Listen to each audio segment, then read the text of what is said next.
pénètre dans la couche d'air qui enveloppe la planète bleue. Pour ses parents, lire une histoire à leurs enfants est un exercice qui demande de l'énergie et beaucoup de patience. Erwan et Azénor, leurs jumeaux de 8 ans, présentent tous deux un handicap. Ouais, toi tu peux pas rester en place. Notre fille, elle, souffre de difficultés au niveau de tonus musculaire.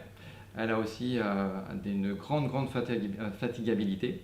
Notre fils, lui, c'est une malformation à la naissance, au niveau d'un pouce surnuméraire à la main droite, qui a été opéré rapidement, heureusement, avant 1 an. Et puis derrière, des troubles du comportement. Donc vraiment des troubles neurologiques importants. Emmanuel est épileptique et prend de la dépakine depuis plus de 20 ans. En 2007, lorsque son mari et elle envisagent d'avoir un enfant, personne ne les informe de risques éventuels.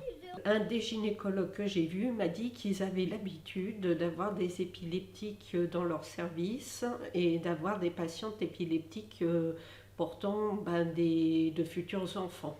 On m'a dit surtout il faut continuer le traitement. Les risques liés au valproate de sodium sont connus depuis le milieu des années 90.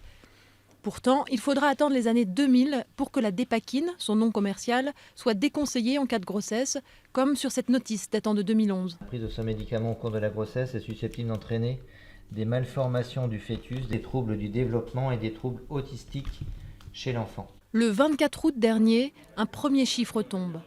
En France, plus de 14 000 femmes enceintes ont été exposées à cette molécule entre 2007 et 2014. Et une première victoire pour l'association des victimes. Le ministère de la Santé a reconnu sa responsabilité dans cette affaire et s'est engagé à indemniser les victimes de la dépakine. Le reste est aux mains des juges d'instruction. Une information judiciaire a été ouverte pour blessures involontaires et tromperies aggravées. Et l'action de groupe contre le laboratoire, une première dans le domaine de la santé, va permettre de fédérer les nombreuses plaintes.